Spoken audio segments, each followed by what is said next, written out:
issue with that, right? Like, this is, one, we don't know what happened.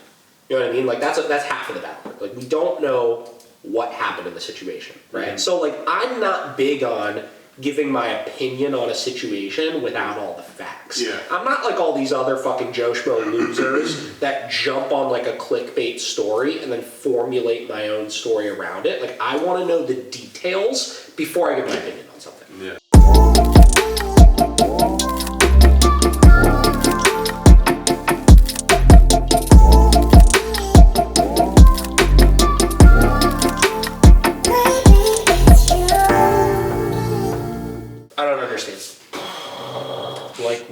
Like, I don't understand. Look, it's just like, but everything else is working. But this isn't. Is there like an app? Your presence proved a dangerous trigger. Believe it or not, this is not how you want to be greeted, even though... This quality sucks. Get the fuck out of here. 3. Is that it? That's all there is for I mean, this was... Whatever. Damn. So, Rick, it's very... Not so much about... Airplay doesn't let you do this either. That's infuriating. I just got a sponsored ad on my Instagram for Disney Plus. Fuck you, Disney Plus. Look at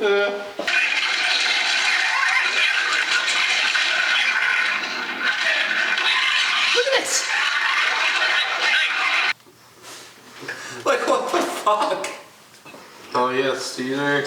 That shit, we were watching that yesterday, and that happened, and I was just like, whoa! Like, that was a massive dog fight. There was like 7 people fucking breaking that thing up. Like, that was crazy. Yeah. Crazy. The thing that was even crazier about it is in that same episode, like 3 minutes later, they go into his trailer to like talk about everything, right? Mm-hmm. And he had the dog, that white pit bull, right? He brought into the trailer, and he's in the trailer, and he had his other dog in there, and then like 3 minutes later, another massive dog fight broke out. Like, the dog went after like his dog, and like he had to basically just like choke this dog off of his dog in that clip also. And I'm like, damn. And then he did the same thing. Like, this dog just kind of like went ham on his dog, and then they go to like pull his dog out. He's like, no, bring him back in. It's like, Caesar, chill. Okay, so here's the thing, right? So the thing I was gonna kind of coincide all this together by like, so I was asked by like maybe like 3 or 4 people to talk about that, like the kids getting killed by the fucking pit bulls and stuff like that, my opinions on it, and this and that. And I was gonna tie that clip in to all of that. And this is like, it's like such a, but I'm trying, my problem is I don't know how to approach it necessarily, because I know I'm gonna piss somebody off. You know what I mean? Not that I care about this a whole lot, but I know I'm gonna piss some people off with it. Because here's the thing, people are like, everybody that reached out to me and asked me to like give my opinion on it, asked it from the light of, everybody's saying pit bulls are bad now, you need to go and like defend them. Here's the issue with that, right? Like, this is, one, we don't know what happened. You know what I mean? Like, that's half of the battle. Like, we don't know what happened in the situation, right? Mm-hmm. So like, I'm not big on giving my opinion on a situation without all the facts. Yeah. I'm not like all these other fucking Joe Schmo losers that jump on like a clickbait story and then formulate my own story around it. Like, I want to know the details before I give my opinion on something. Yeah. 2, if we're going to go in and say the problem here is irresponsible dog ownership, right? The problem here is owners are probably missing 9,000 things that they should be aware of, or are letting too much stuff happen that they shouldn't let happen that's leading to these problems, right? And that realistically, yes, it could happen with any dog, which I agree with. The dilemma is we also have to touch on the other side, which is the reason why it was ironic when we saw that clip the other day, is high commotion and energy, right, like that, like fights, right, massive spikes in adrenaline, stuff like that, is like a goddamn magnet to those breeds. You know what I mean? Now, I don't necessarily think it's just a pit bull thing, right? I think it's a power breed thing more than anything, right? But there is like there's a reason why in that video, and again we just saw a potato quality version of it obviously, but like in like the real high quality version of it, like when you have it on like a screen and stuff like that, dude, there were like 6 pitties all trying to fuck each other up in that clip. You know what I mean? And all of those are balanced members of Caesar's pack, right? Those are all dogs that he's like, these dogs are good, they're social, which I agree with, right? And you know, all I have is the anecdotal evidence at my disposal of like, I've been in the middle of shit like that before. Yeah. You know what I mean? Like, I've been in the middle of a group of dogs that I determine are all fairly social dogs, but if something pops off, all those pitties in that fucking room, for the most part, have to be a part of it. Even mine, Vera and Deli, right? Vera, who's the social butterfly that I used to use to socialize all these fucking dogs on the face of the planet. She's not going in and trying to necessarily maul other dogs, but if something pops off, she's going over and trying to get herself in the middle of it. It's like a magnet. You know what I mean? That they can't fucking stay away from. And like, I think that the lack of accepting of like, there is something like that that's in their brain that causes them to act that way in those types of situations. The lack of accepting of that leads to so many problems. You know what I mean? Then tack on, because they're so strong, right? I don't think they have this like reasons because of locking jaw. Like they don't have a fucking locking jaw, but the way that they fight, right? Breeds have their own individual like fight style, right? German Shepherds are the bite, right? Pit Bulls are the grab, hold, right? Grab, hold, shake, right? Which is where people get the locking jaw thing, you know? It's not a locking jaw, it's a grab, a hold, and a shake that they're, it's like ingrained in them. That's how they rehearse fighting or rehearse solving problems with their mouth. 100%. And they're strong dogs, and since they're not grabbing, releasing, it feels like they have this locking jaw because they're just not re-gripping constantly. Yeah. You know? So there's a lot of that stuff that has to be discussed as well.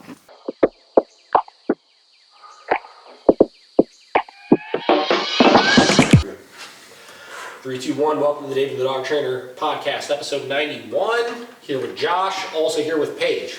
Hey. Paige is our lighting director.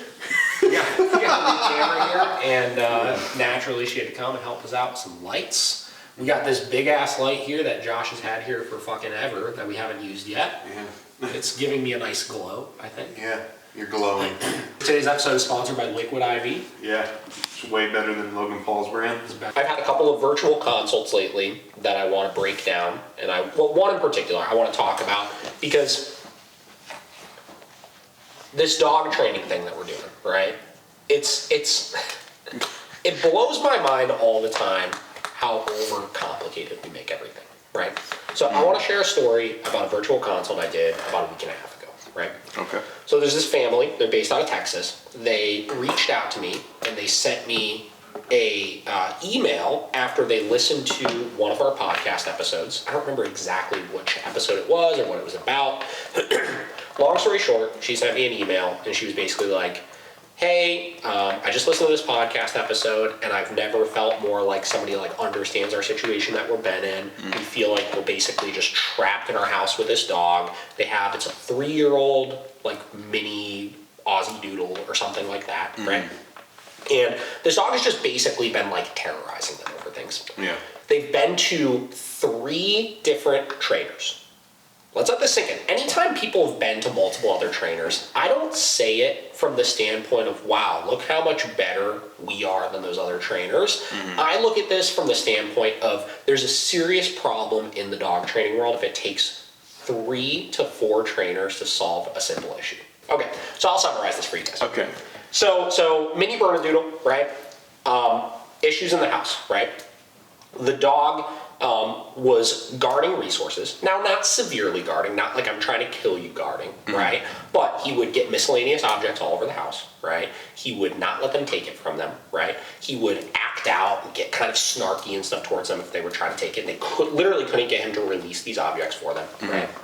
He would jump on the couch, and then if they tried to get him off of the couch, he would literally bite the couch and start thrashing around and shaking the couch like crazy, like just be an absolute psychopath. Jesus Christ, right? okay. If they were trying to eat dinner, right, he would literally jump on the freaking table to try to get their food off of it, right? Wow. Out on the walk, he would pick anything up off of the ground that he wasn't allowed to have, and same deal, they couldn't get him to drop things, right? They basically were resorted to having him tethered in a corner in the living room for virtually the entire day, right? He couldn't be free roaming in the house, right? They've taken him to multiple trainers, right? Everything from reward-based training to balance training. They did like prong collar training. They tried to do some e-collar training, not with a trainer, but on their own a little bit, right? And they couldn't get anywhere with this, right? They were getting all these mixed messages all over the place as far as how to handle, excuse me, oof. Jesus Christ. An IV? Liquid IV? Liquid IV coming up. I said yuzu pineapple smell right there. Anyway. So one of the trainers, one of the balance trainers that came in, they came to the house and he would like set things up. He had the dog on a prong collar, right? He would set things up, the dog would pick it up, and he would use the prong to try to get the dog to drop things by giving like really firm leash pops and stuff like that.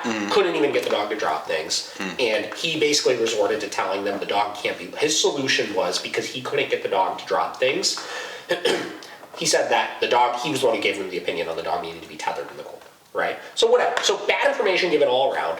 They were basically just trapped in their house. Like, they couldn't let the dog loose. They couldn't enjoy their dog. The dog was guarding things from them, et cetera, et cetera, et cetera, right? We did a virtual consult. I taught them how to properly fit the e-collar that they had, because they bought one on their own, right? I taught them not how to teach the dog anything.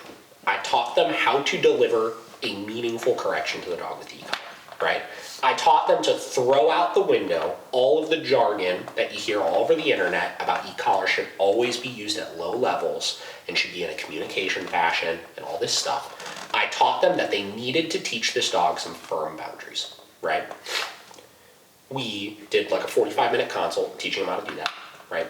I gave them strategic step-by-step things to do over the course of a week to address this problem, then this problem, then this problem, then this problem, right? And how to start giving the dog some freedom after they gave all of those boundaries to the dog. We did a 15-minute brush up or follow-up Zoom call with them the other day, and they literally told me that in 5 days, right, their life was literally changed with this dog. The dog was literally free roaming in the house, just hanging out. They're petting him and stuff, like in the virtual consult. They said he doesn't even try to jump on the couch anymore. He doesn't pick anything up off of the ground. They said the one time that he picked something up that he wasn't supposed to have, he immediately dropped it for them, right? They started implementing the e-collar on the walk and stopped him from picking things up. They said that literally the last week was the most enjoyable week they've ever had with this dog in the 3 years that they've had it. Let's go. Right? Like, that's awesome, Yeah, right? so cool. The important thing here is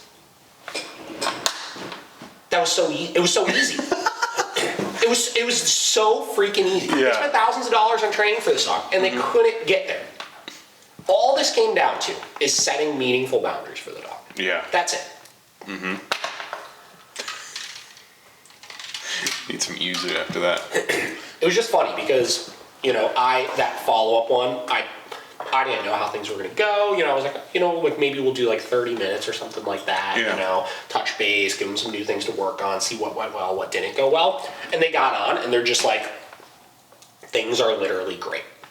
They're like, there's no problems. Yeah. They're like, everything is so awesome. Hell yeah. Like, and they were just happy, you know, and it's, Have you done any out of country consults? no, not yet. Yeah. No, not, I mean, obviously, we've had a decent amount of people from Canada. Yeah. Canada, I don't really count though. There's something about Canada that just feels like it's like not out of the country. Like we just had this girl in town, Eva, that came in from Toronto, and she spent like 5 days with us. And it's funny, like I was like, we were talking and stuff, and it's like crazy that she's from another country because it's like only a 5-hour drive from us. Oh yeah. You know? Yeah.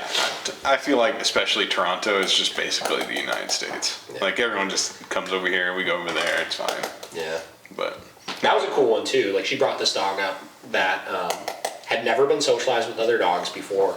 was super dog reactive, and they just didn't know how to get a handle on the situation. She brought this dog up, man, and we did 8 hours of lessons with this dog. Totally changed this dog's life, right? The dog wound up being a social butterfly, but they never had the resources to be able to even try to socialize the dog. The dog reactivity was like so bad they couldn't even really walk her out and about because she would just explode into her dogs. Since she's been back home, she's been posting pretty much every single day videos of her going out and about with this dog, getting, play dates, setting up, going for walks around tons of other dogs, the dog keeping it under control. Like it's been like mind blowing how quick. I mean, that's the thing too. Like actually, I screenshotted 2 things that she posted. So somebody asked her, "What was your biggest takeaway?" And she said, "There was a lot of learning, but 3 big things for me was 1, move at half speed. So much of our communication with our dogs is too much noise for them to understand clearly. Moving slower than what would be natural when you're teaching them something will allow you to focus in on your body language, timing, etc., and allow them a much better chance of understanding you faster." Thing number 2, what is the expectation for the dog in this current moment? Having that be super clear and simple in my brain allows me to reinforce and hold the dog accountable in a way that's consistent and clear. And 3, holy repetitions. The amount of reps we did for each lesson was wild. Can the dog do it successfully 5 straight times? Then let's add a few more. So those 3 things are massive, right? I teach people this a lot, right? So the move at half speed, we could call it move at half speed. I mean, sometimes we physically are just moving slower, right? I think a lot of times when we're doing things, we're going so quick, and it's not that speed is the problem, obviously. There's plenty of times that I'll work very quickly, and I can get away with proficiently working quickly with a dog. But the problem is, for most owners, when you're dissecting all sorts of new information and you're trying to communicate in a clear way, the faster you're moving, the more you're going to jumble stuff together and not focus on the intricacies of each step, right? Whether that's something as simple as when we're working duration on the leash and we're walking around the dog and then trying to make sure the dog is listening to our words and not seeing our emotions. If we're flying around them and then we say, like, okay, right? Like, they're seeing the motion more than they're listening to what we're saying. Yeah. Right? Whether it's when we're walking, if you're a fast walker and you're basically freaking power walking in place, right? You're not going to see the slight variations in your dog's walk in the directions that they're moving. Where if you're walking at a nice slow pace, you can really see that attention staying on you. The second part, this is one of the most important things I find myself like coaching people on. What is the expectation for the dog in this current moment? If there is one thing that every owner struggles with their dog is they have no clue what they want them to do. You know what I mean? Like they want the dog to behave, right? But they don't know what it is specifically that they want the dog to do in that moment, right? And if we could just take a step back and just define what that is and say, okay, cool, right? We're having issues with the walk, right? We're having issues with a sit stay. We're having issues with a bed commit. We're having issues with guests coming over. What do you want the dog to do? Paint that picture. I want them to stay on the bed. More specifically, I want them just to have 4 paws on the bed. I don't care what they do on it, right? I don't care about the barking and stuff like that as long as they're staying there. If it's on the walk, I want them to stay with me. Or I just don't want them to move towards the dog or whatever, right? If you could paint a clear picture, this is the exact expectation in that moment, your ability to enforce that is going to come across so much more clearly to the dog, right? And the dog is going to understand more clearly what it is that you want from them because you're going to enforce it in a way that they're going to understand, right? As opposed to some people, it's like their expectation changes every minute. It's like sometimes on the walk, right? They just don't want the dog to move towards the other dog. And then it shifts to if the dog is getting aroused, well, I want the dog to sit now. And then it shifts to when the dog is sitting, well, they also can't look at the other dog. And it's just like it constantly changes. Yeah. And because the dog has no clue what the fuck you're asking of them in that moment, what happens is then they get frustrated because they're like, I don't know what you're asking me to do right now. And I'm aroused about this dog over here, and I'm getting pissed off, and now I'm just gonna explode it even more intensely because everybody's being fucking crazy. Yeah. You know what I mean? Yeah. And it's like if you could just simplify it for yourself and for the dog, you're gonna find faster results, right? This has been the key of so much of the success we've been able to have with owners, with dogs, is being able to break these things down. It was the same exact thing with that virtual console. right? We painted a clear expectation of this is what we don't want the dog to do right now, right? We made it so simple. And then we clarified this is exactly how we communicate to them what it is that we don't want them to do, Yeah. right? As long as you can do that, you're gonna find great results. Here, I'll do this and then I'll wash my hands. Is that enough water? Are you sure? I don't know how much water you're supposed to do. Actually, emergency is supposed to be done in a shot. Did you know that? What? Yeah, you're supposed to mix it in. I think it says on the package, like something ridiculous, like 4 ounces or something. Get a little mixer spoon here. Oh, no mixer spoon. Here, you can grab your own so that you don't have to pump it. I mean, you already touched these things.